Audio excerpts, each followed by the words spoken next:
Dino, yoza fin, mutaleki azate, oza suka, libulu zanga suka, mokako swa, kende, donc yo leki. Et dis l'image, et on a senga yo, chicoté bango. Hotel Club Center Luanda, o sítio certo para se hospedar e realizar eventos. Tem para si serviços de hospedaria com suítes VIPs, bar e salão de festas. Localização Via Expressa Benfica, por detrás do condomínio Boa Vida. Contatos 935 49 62 86, 923 71 72 15, 933 86 69 35, 923 97 63 40. Hotel Club Center Luanda, conforto, privacidade e bem-estar. Soluções amis. Et paye à Patrick Malois Vengui. Pompe funèbre. Global Service. Du jamais vu à Paris. PFGS. Pompe funèbre Global Service Val-de-Vion. Pour l'enterrement de vos proches, parents, amis et autres connaissances. À Paris, en France, la grande maison spécialisée Pompe funèbre Global Service s'occupe de tout. De la morgue, cortège, jusqu'à l'enterrement au cimetière partout en France, adressez-vous chez les pros. Au numéro 25 rue Léon, Paris 18e arrondissement, métro Château Rouge. Renseignements et informations. Demandez Patrick Malois Vengui au 01 44 92 82 85 ou au 06 52 56 67 16 ou encore au 07 83 99 58 93 double 033 à partir de l'étranger. Location des salles pour réception de la famille éprouvée. Pour la circonstance, divers autres services. Le rapatriement des corps à Kinshasa, en RDC et partout dans le monde. C'est l'affaire des pompes funèbres Global Service. S'occupe de tout. Inhumation, exhumation, pose de pierres tombales et crémation. Renseignez-vous rapidement à Paris et aussi à Kinshasa. Faites confiance toujours aux pompes funèbres Global Service. Merci Patrick Malois Vengui, le grand bosseur, le grand baobab. Toujours. Ce sont des œuvres. WS Production, Willy Sionga. WS Production, Willy Sionga.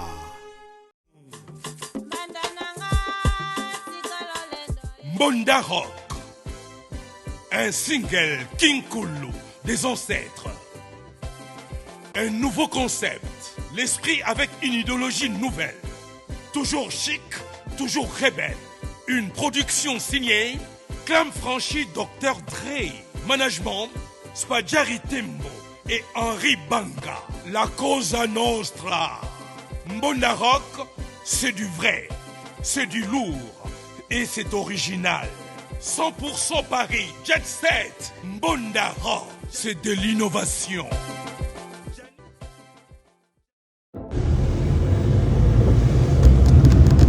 Bonjour, bonjour, bonjour, bonjour, bonjour la famille, la MIFA, bon dimanche. Cette église, hein? On va parler dans notre église. Je connais ça mon conti.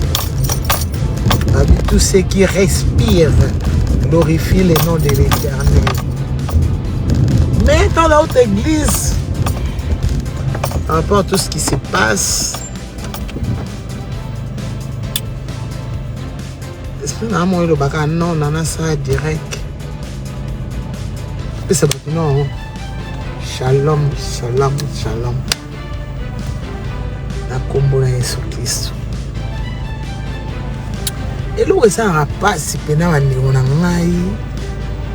Ya mingi, pourquoi tu as kimia te? Dis-moi, moi, il y a un anzia dans la zoya. Oluka kimia na moto nyoso. Toi la mani boso na yawe. Na koyebisa yo lelo ye. Tribunal nzambe kuya ye. Changer bomo na yo lelo ye.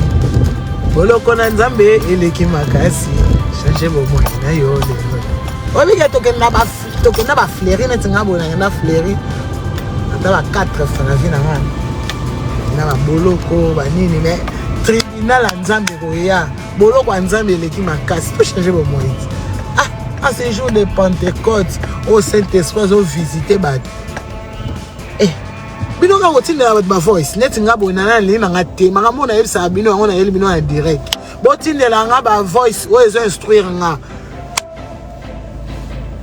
ba voice ya buzoba na boyi intel afinga ki intel bino ba mike bo banga na bino ba mikolo te bo pe na bino pe ba mikolo respecté wana bino ka wana donc nga ebite nga génération na nga tana ipoto na pesa ba ya respect na kola na ba ya nyoso na kola ba poto nga na kuta male awa piercer na ngai na na ba ya pepa kunji na vana na ku ne piercer na ngai bango tu wana na presse ata mukolo moko te mukolo moko na vana ba onda ku moko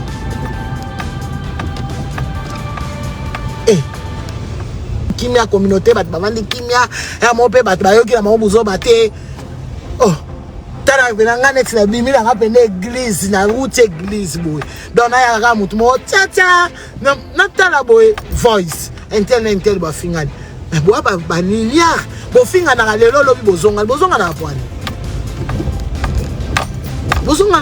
so bo linga ko finga na bozonga na pwani wana ti banchora bino oh tonga na obenga bino banchora vérité bandal ma copine propre oh oma lelo bofinga ni lo bofinga na bozonga na pwani ngai muto moninga ba jeune bino bosala na ofinga na lokuta wana ba voice ya lokuta muto otine na nga susu voice na bino na obeta e na ke luke na ndaku me mutu ka avani na ndaku na zui atinde nga na voice nga na luke na obeta e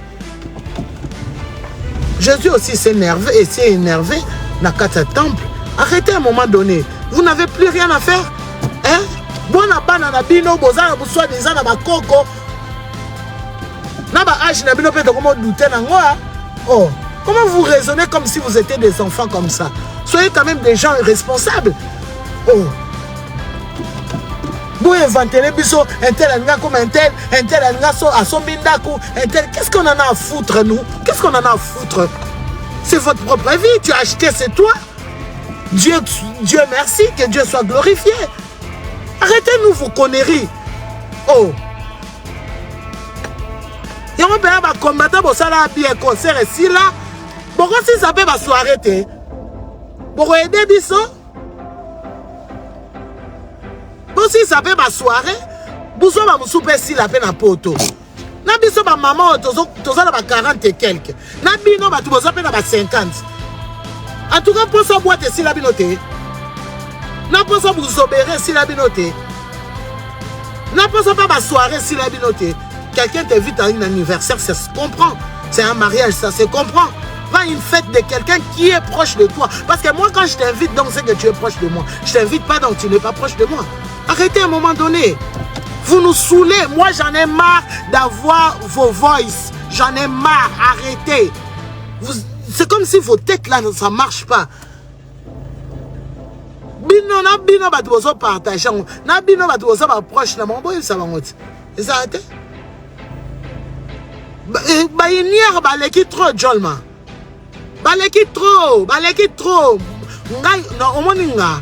No yebisa yo. Mutozo talanga, to muto rolanda après pour John m'a partagé. Beti mulanga partagé. On a continué à son voice à buzoba. Bon soirée na bino comment le roi bandoki distraction na bino et comment so botina ni voice biso to bonne de la té. To luka bazi na biso té, to s'intéresser na ba na biso té, to banda ko s'intéresser na buzoba na bino. Bino boyebi Paris. Paris to kutaka pe bayana bisoti. To pesa bango respect ba Christian bazana adaye biso ata mukolo moko te. Ya Françoise Lusinga mazana ko déconner nga na petit na ye. Mais jamais ko mona nga na ko répondre. Bino bozaka soit déjà ya nga lobo déconner nga nena abo na ko beta babeti kisunga petit na nga ou be Olga onema. Jamais à répondre. Toi ko sala nga voice donc ba petit na nga solo. donc bino ba pété le couta pam pam ba maka ba tout parent oui parent non allez biso to vana biso na bandako na biso lelo moko la Pentecôte na uti na église allez na zoa na ba voice mobo ezanga sens oh ngai ezo instruire nga ne lokote luka kimia na mutu nyoso boko luka kimia te kimia c'est que bwana ba sorcellerie po bo luka ka kimia te bo luka ka on a ba divisané on a ba divisané te boza un mot pe boza na paix. Rechercher la paix avec tous et la sanctification, sans lesquelles personne ne peut voir Dieu. Na bête la binango c'était à 200 passé. Hein? Beaucoup yokango ka tieka vraiment. Oh bah ça amateur go yoka ba yokati. Botika biso to vanda kimia net ngana na boy vraiment vos bêtises, vos conneries. Moi j'en ai marre. Je veux plus entendre ça. Wa rotine de la na on lo ba bien bato belé bazala ba yebi ngai. Wa rotine de la ngango. Bobache na bino saka na ya tsenda kuno oyebisa ndako mto ya kate ngana olukanda dress na lingi na nga ba bêtise te na lingi na nga te na nga parfaite te mais na lingi bêtise te quelqu'un insulte l'autre et moi je participe à partager. Je ne veux pas de ça et que tout le monde me sorte de ça et le okana ngana yebisa bino yango wana Lelo eza mukolo Saint-Esprit a visité qui va péter le musuko yonanga tout ça va disciple te qui disciple ngo biso il faut participer à na mabe na kati ya communauté pour participer à peine bien tout participer à peine bien oh on est là pour chercher que nous tous nous puissions être en paix midi na ngana kuno te yo pe midi na ona ndako na ngate. Mais tout ça n'a kimia bandeko na ngai. Arrêtez de nous inciter, Claudine qui n'a en copine, je te salue. Moi maman. Arrêtez de s'insulter et d'envoyer aux gens. Moi nana, j'en ai marre. Vous manquez tout le temps du respect aux gens, du respect. Vous manquez. Yango eza ma intelligence te ma sagesse. Na bino ba ya yango botambola na ba leki yango belé wana bozanga na bino ba sagesse. Po ba leki ndenge wana il faut baza loin kaka. Parce que ngana na ne na zaboye. Na tout atolo ngai ba bête qui sont ngako manquer ngati. Ordo ne mako manquer ngati. Ngana ne na aboye nga. Na manquer te au fukate et si maté. Et na bête là on peut tolo ke ba petit nanga. Na ndenge esprit bien. Petit mon langage te sali, ya na kanga te sali. Ya Simon Bongo. Oh. Nini to go vanda terre, mo to vandi pe boto za pe na kimia semaine mobimba to lekisi. Meli yango to kota, biso to yaka na milieu to kuta bayaya. Ba yarlet baza wana, est-ce que nga na ko manke yarlet mayale yo banana ndeni. C'est que na komi li boma. Ena bato na benga yaya depuis na ya poto na la mwana mukie, na na 17 ans lelo. Na koma na 48 ans na benga ba peka ba yaya. Et roye biso OK mo attention ka lekisi na ko déconner parce que babi moi mukie abeta munda ba kolo pe babi na ko lekisa na ko déconner. Maintenant muso na ko betaka aïe aïe vraiment Alika je te salue. Divine Fioti je te salue ma soeur. Mais bino beaucoup ça que non yaya ko déconner pe yo pour vendre moi kimia un moment donné luki au rattraper au raisonner pe yango ba benga moi mukia beta munda ba kolo pe babina yango na bima wanati na dicton wana bima na sujet bongoti donc yoga soyi mukola ata mukola pas mukola pas cause na faute mais parce que so mukola na faute maman yo pour s'enflammer. Allez, bosi ma finga na bino, bo fingani, bo sa pour comme ils disent, au moins non seulement réseaux sociaux, il y a une distraction à ma casse pour ngana auto se perdre. To luke lo nganzambe te. Pour ça une distraction, talanga mutache loko. Oso talaki stati, o rebande la stati, o rebande les stati, o suku tant au prier te. Tant au tala manga musute. Siko allez 12 patrons acheter salut nana. Ndoyi nanga acheter salut. Donc yon ne ozana ozuku tout temps sous temps au prier mais tant on t'a la bastati à bêtise. Allez au baki na likolo nango tellement bozana na milimo ya bien te. Je dois dire la vérité parce que bon ça na milimo ya malamu te. Allez bon ba selinga sous voice liko nango. Allez na se perdre hein. Na zo tout temps ya kolukelo nzambe te, na zo temps ya kosala makamsu te. Il y a des gens qui font toute la journée à être sur TikTok. Allez bino bo ba seli biso liko nango ya koyoka ba voice. Le bo finga ni botindi, le bo finga ni botindi, le bien bo finga ni botindi. Jusqu'à quand? Arrêtons un peu. Jusqu'à quand on va continuer comme ça? Jusqu'à quand on va continuer dans ces bêtises-là? Tu as quelque chose à dire à ta sœur ou à ton frère. Tu as quelque chose à le reprocher. Va le voir. Va le voir. Va lui dire en face. Arrêtez votre sottise de tout le temps nous envoyer des voices. Arrêtez vos sottises. Parce que tu as un théâtre de chez nous, tu as un épisode. Ça, c'est des épisodes que vous nous faites. Moi, vraiment, j'étais hors de moi, pour ne pas dire en colère, quand je sors de l'église. On m'envoie les voices. Non, j'en ai pas besoin. Parce que ce n'est pas instructif pour moi. Ça ne m'aide pas. Ils ont collé ça dans bon zambete. Ils ont tali ça te que natika mabe na kima na Yesu. Les temps sont mauvais. Bino bo amite amabe abande ko na biso. Mais tango za tango amabe. Talande to perdre batu na tango Covid ah. Si les lobes to perdre ka batu. Tu peux racheter batango te que les temps sont mauvais to racheter batan. To pesa ba moyi na biso na Yesu to luka kimia. Les premiers na biso anani. No yebisanga na millions les premiers nani. Pour aller à nani à foutre la nani n'a quoi sommer la nani voiture. Les premiers années, les derniers peu aux années à OPT. Pour aux années les derniers par rapport à qui? Par rapport à quoi? Soyons quand même gentils. Nous avons des enfants qui nous regardent. Nous avons des cocos. Des petits enfants qui nous regardent. Donnons quand même l'exemple. Donnons quand même l'exemple. Bonjour, bonjour, bonjour, bonjour, Bandeko Nangai. Et Kataki direct na mandao ça tout à l'heure. Donc, parce que nous avons une voiture dans l'église. Or, le col à iPhone, les aïeux qui n'a les beaux soirs rétroviseurs. Donc, si l'iPhone chauffe, donc, et Kataka conversation, tout et Kataka va donner nous. Donc, là, on a eu beau sanda que nous va donner. Et là, on a vu dans la vidéo précédente. Yon de moi si de comme bal. Ozo contribuer à partager ba voice wana. Yo poso encourager ba voice continuer en milieu.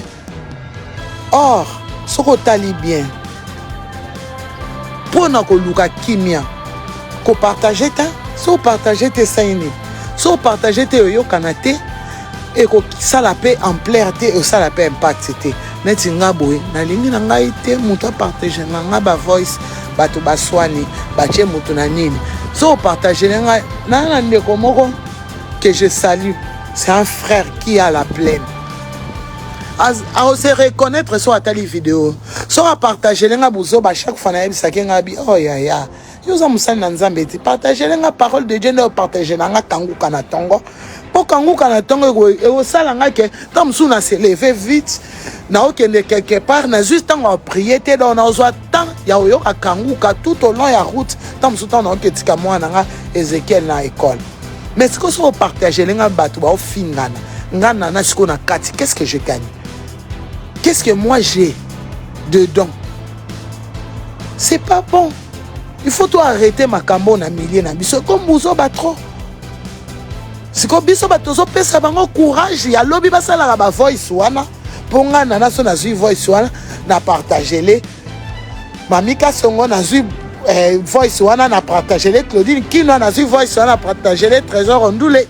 Pourquoi toti karabango na buzo ba voice na yebisanga so muta sali voice na ya monique ba partager ngote lobi et au pesa sou courage sala ngo basala ngo po bayebi ke bo partage ngo ke bo sepela kanango yango ba osala ngo yango ba ozo continuer ko sala ngo ezala raté o nyo sezo sala meza mabe il faut to betela ngo sete tozana bana, tozana bandeko, tozana bakoko. Il faut vraiment que les choses changent à un moment donné. Et là, on ne change à thé. Tu as un problème avec la personne, va la voir. Et en plus, connaissent leur maison. Yo, mais je ne sais pas vous impressionner qui, Agoya Samatan, je te salue mon frère. Ce que vous impressionnez, mais ça vous déshonore, bandeko. Ils ont déshonoré Bido, ils ont déshonoré milliers, ils ont déshonoré Biso. Basi, pour ça, mingi, on remarque parfois ils sont des amis qui sont basi tout ça là. Arrêtez à un moment donné, arrêtez. Moi vraiment j'étais mécontent de sortir de l'église. Na yoka ke bati nelinga voice, bazo continuer ko sona. Vous continuez ko sona point. Boso elanini. Nana za nyonga muninga. Nana defa mbonga muninga. Moi te ko sona ngoza bêtise. Eza na rigolade.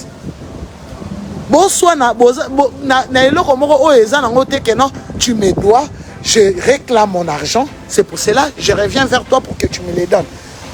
Mais terre à terre.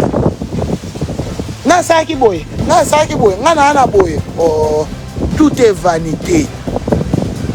Tout est vanité. Tout est vanité. Tokundi bandeko boni. Tokundi bayana bisoboni. Même ba grand star, tout le monde a dit que même ba grand star bazo kufa, donc les autres qui peut les autres qui peut monter. Rachetons le temps, rachetons le temps, pardon. Et comment ça appelle Sonico? Et ta fille on a fait un millier, et millier on a fille anaka. Et lobby au monde a ça na sous ba voice. Et ça fout la honte hein, les filles. Je sais pas si vous vous rendez compte. Ça fout la honte. Hein? Yango na yembela bino oluka kimia na moto nyonso. Beto la mali bosona yawe. Na koyebisa yo lelo e. Tribunal nzambe koya e. Changer bomoi na yo lelo e. Boloko na nzambe eleki makasi. Changer bomoi na yo lelo. To changer bomoi tribunal roya. To changer bomoi. Hein? Na bana ba comme landa biso lolenge totambola imabe lolenge totambola ba coopération. Moi j'ai toujours regretté mon deuxième fils est parti en prison parce que peut-être j'ai pas été un exemple. C'est vrai qu'aujourd'hui Dieu fait grâce à se remettre à sala maramnyoso, mais c'est la honte bandeko na ngai. Pona ni likambo za rasoni biso to comment betela ngo tangwako. Hein?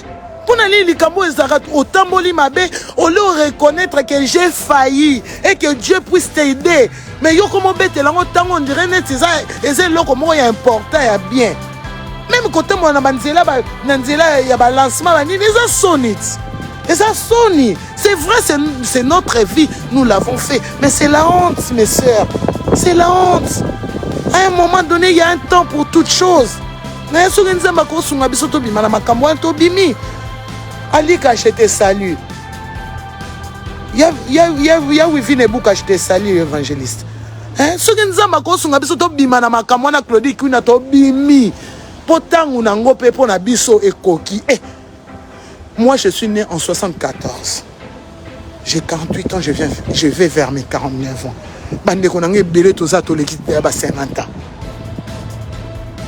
Bon, vraiment, mouta comme un demi-siècle, tout ça n'a raisonnement. Hélène Abranco, je te salue. Tout l'équipe, c'est un demi-siècle. Na yo mutozo ganga mwana muke wana ta muso ozana 40 et quelques.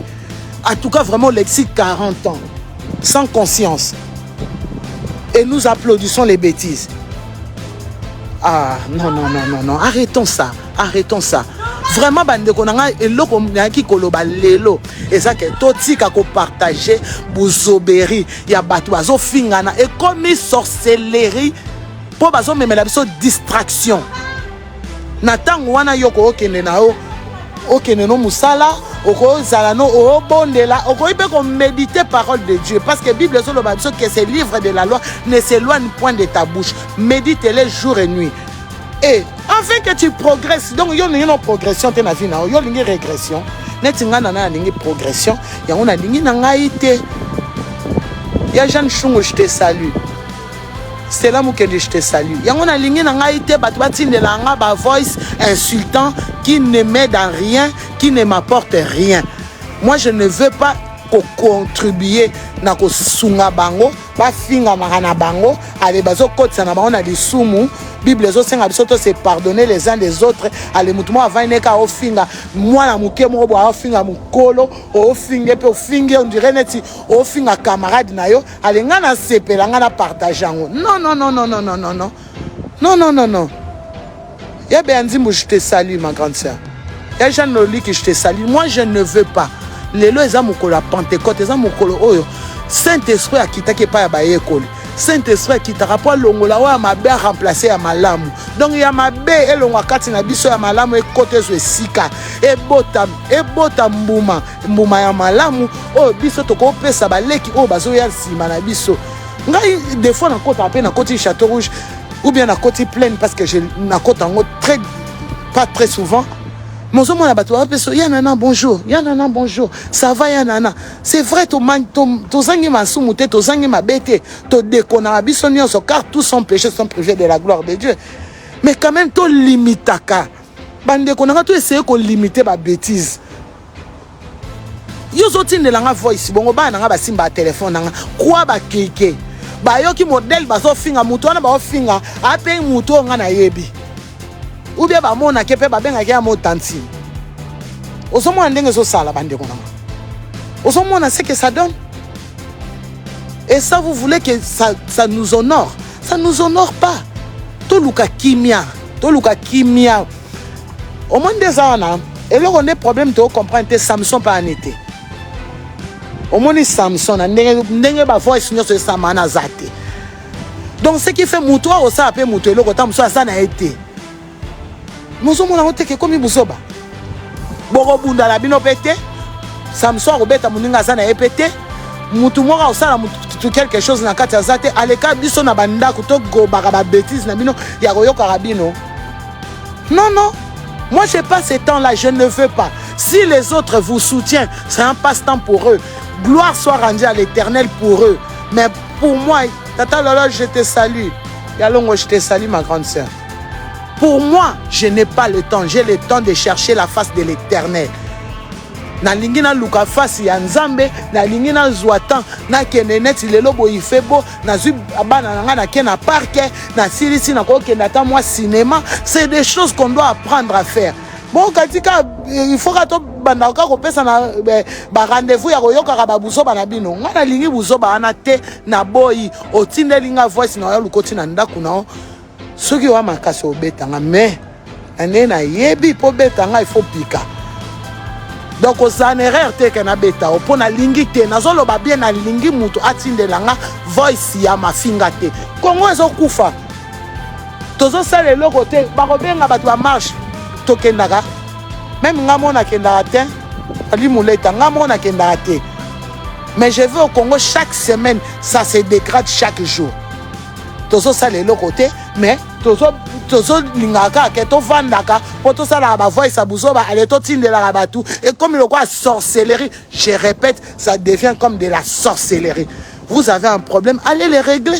Quand la paix biso pe to banda za na bamburi na ba massa na bisoti bo to banda za bamburi te to banda ke directement au moins to régler malaman ko biso na bango. Réglez vos choses en catimini. Vous avez même besoin de Kengana yeba yona un tel que ça ne va pas. Oza même na besoin de mokile yeba. Pour mokile zo se kabiso. Lobi to tambolaki, lobi to bebani, lobi to zongani, lobi au moins mokile comme ta biso. C'est pour cela moi fais très gaffe. Si tu es ma soeur ou tu es ma copine, so to bebani, yeba plus rien ne sera comme avant. Parce que moi je veille à ce que na beba na batute.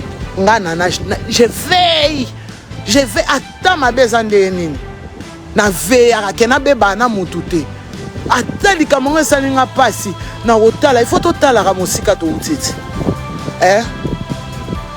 il faut totala ka musika to uti baninga wemba je vous salue totala ka musika to uti mais comment to sala ka ke makambo oyo to ko pesa exemple na mukilité. On n'a plus de valeur, tout le monde se moque de nous. Ah, bah, bazongani lobi ba obebana. Et ça les gens le disent. Peut-être les gens le disent tout bas, moi je vous le dis tout haut. Ah bazongani le lobi ba obebana. Non, tout luka kimiako. Pentecôte peneza la moment moko oyo biso na bino to soit conscience nanga elongo ko soit conscience à ce que les choses puissent changer dans nos vies réellement et que nous puissions mettre Jésus-Christ au centre de nos vies. Oyebiko soko tangi na mukanda Corinthiens au mona que l'amour pardonne. Fais gauche, te salue. Amon est plein. Zamba pambola plein wana. Tu faut to boya ramaramu nyonso. Baka mususu photo boya on ba mabe mususu photo boya ngo ba mabe mususu oke ezo sala ezo blessé baninga tanet ngala va na ndako na le fait ka ya ozwa ka voice est blessé nga non to ko na ba niveau en até olga on est m'acheter salut ma petite sœur babette qui sont acheter salut ma petite sœur mi fi fundu je te salue il faut qu'on arrête nga elo on senga vraiment que to ko arrêter. Toi arrêter l'hémorragie tant qu'il est encore possible d'être arrêté. Lobby si comme moi non soit sali voice. Abando fingande konae. Est-ce que tu vas lui dire que non ma fille ne fait pas de voice, il faut régler ces problèmes là? Non, mais l'enfant suivra seulement ce que toi tu fais chaque jour. Ah ma mère, sa façon de régler les histoires c'est par des voices. Moi aussi je vais faire les voices pour régler cette histoire. Rose qui angata, je te salue. Il y a Rose qui kalama, je te salue. C'est ça qui Gérard Mbode. Laetitia Ndongo, je te salue. Eza ma bé. Eza ma bé. Eza ma bé, ma voix. Si ça marche, beaucoup zappé amis, beaucoup zappé tout tambola qui ensemble et ça ne marche plus. Chacun dans son coin.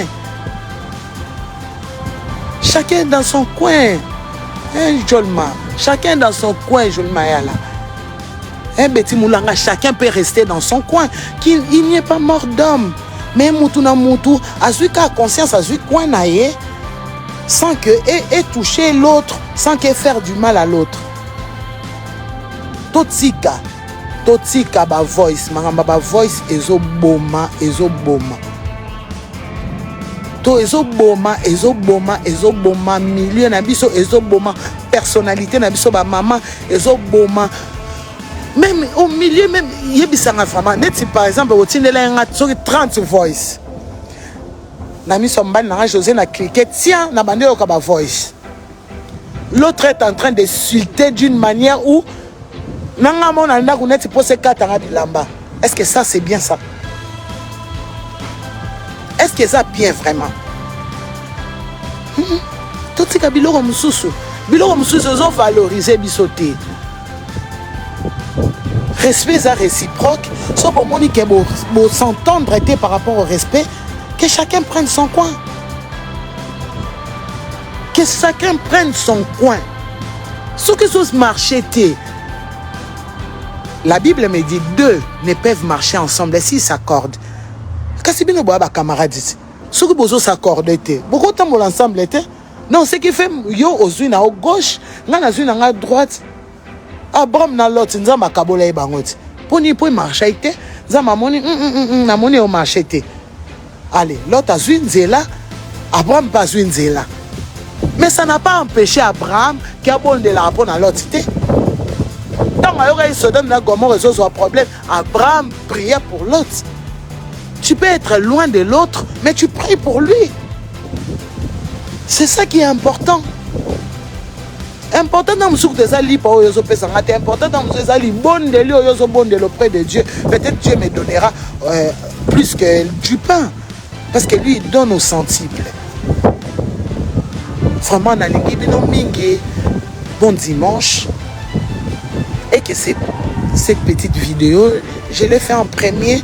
Donc ça s'est coupé parce que iPhone moi et kangama yango moko yango monique na bandeli pona koka osilisa nzamba lola apesa biso sagesse et là on azo senga po intelligence na mon bato super ya keda classe mais on a pena bo moto pena ya koyeba ndenge nini ya kofana moninga ndenge nini ko garder relation bandeko na ko garder relation bien obi ba camarade chi lombo lelo o ba garder relation bien na ye tant so ba se retrouvera na yebité mais ba se retrouvera tout linga ko garder relation les kenyonso relation na vie relation ya se kana baza ya na ngai na yebi ndenge nini na kotikala bien na ye po lobi to beba na te lobi na manke te no banda okunde nini imagination na no ya obanda ena mami o meonga ma petite sœur no banda ngona nini no banda ngote po etika ensemble te brinken ba racheter salut vraiment tout tika ko partager ba voice nga pona nga na sepe na nga te mutatindela nga ba voice lelo na uti na nga église. En tout cas, bonne fête de Pentecôte à tous ceux qui me suivent ou qui me suivront. Je vous aime, c'est votre sœur Nana Lutulana Ningi Bino. Mingi pe na otika kolinga bino. En tout cas, na osenga ka to luka kimia. Kimia ndele kinyoso. Kimia legi soza comme kimia. Au même place so bozangi kimia. Boza bien te. Bosone ki lobby, lelo su botinda ma voice, lobby wana su botinda na bola la pe pongi. Oh non, non, non, non. Mais comment vous dormez? Moi, je n'arrive pas à comprendre. Et ce qui m'étonne par-dessus tout, après 2 mois, après 6 mois, vous allez les voir ensemble en train de boire. Dans une même table. Mais non, arrêtez. Arrêtez. Ça, c'est pas bon, ça. Arrêtez vos trucs là. Moi, je ne suis pas d'accord qu'on m'envoie des voices pour que demain, que j'aide des personnes à distraire les gens dans leur maison. Au lieu que